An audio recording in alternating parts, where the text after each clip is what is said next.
Hey, welcome back to Bridal Sewing Techniques, and today we're going to fix some webbed underarms on a gown that has sleeves. Are you someone who has experience with a mix of sewing but is looking to get into the bridal niche? This channel is for you.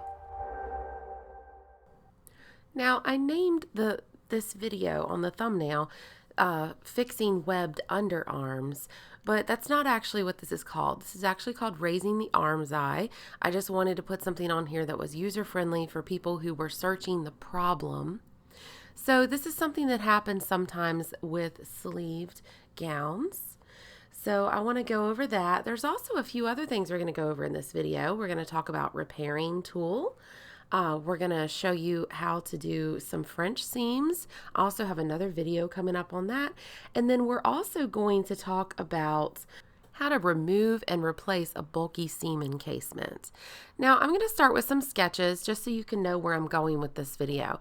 This is kind of a line drawing of where the seams are currently, and then I have added in red where we want the seams to be. So we want this arm to actually go up a little closer to her natural underarm or armpit. So to do that, we're going to add a piece of fabric that's kind of the shape of a smiley face, and it's going to fill that gap. So I'm going to take you step by step through this and let you watch me actually cut this out and sew it. Now, after you do this, obviously we're going to have two sets of seams under there. The bride may not like that. So one thing you want to do whenever you make a design change like this is talk things over with the bride, sketch it out for them if you need to, that if she doesn't like the seams, you can always do some additional lace overlay that cover the underarm seams, just like the lace overlay covers the seams at the shoulder and the top of the armscye. So I went over that with the bride. It turned out that it was actually not necessary. The seams looked very neat. They did not draw attention away. Now in this picture, this is kind of my after picture, but I didn't have the lace sewn down yet all the way, but you can kind of see where it ends up going. So we start with releasing the bottom part of the underarm or the armpit, and I also removed that binding. You're going to see somewhere midway, I actually cut the entire binding out because it is very distracting. She wants a more narrow binding. Now there is a history with this dress. It was actually altered by another seamstress first, and she told her that she could not fix the underarm problem.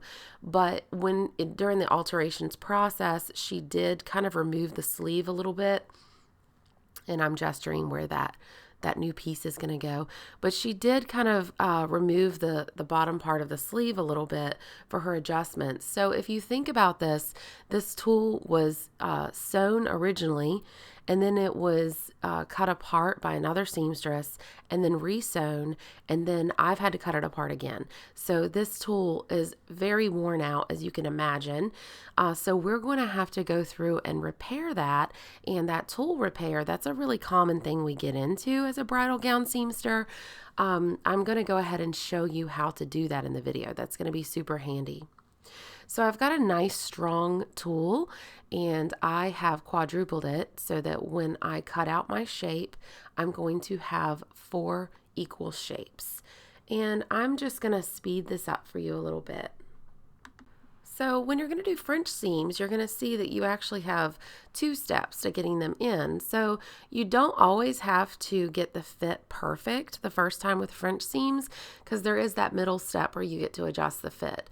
So, you know, you could suffer death by measurement over this job, certainly, and super measure every little thing and try to come up with a perfect pattern for this little smiley face shaped piece of fabric.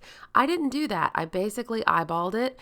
I knew she was just going to need 2 or 3 inches of rise there, and I did that, and I kind of made it shaped a little bit like the bottom part of the armscye. I'll perfect the fit at a later step. So now what I'm doing is I've just cut out small pieces of tulle, and I am free motion stitching or applique stitching that tulle to that piece of ragged area of tulle that I showed you a minute ago. Now if you'll see, and of course I'm doing this fast for you to see, it's sped up, but I'm sewing kind of in a looping fashion so that my stitch pattern looks kind of lacy. So if anybody saw it, they would think it was loops in the lace work. So I'm just going to cut away all the extra tulle. And most of this also is going to be kind of halfway gobbled up in the seam also. If you'll remember, those cuts are actually where you stitch. So I'm going to go through and put those little tulle patches wherever they're needed and just make sure my work is nice and neat and looks like it belongs there. Now I'm going to go ahead and start sewing in that little smiley face shaped piece. Some of the places you'll notice I am sewing it like a French seam. That is where you sew wrong sides together instead of right sides together, and then you trim the edge away, flip it, and then sew right sides together. Some places you're going to see that process.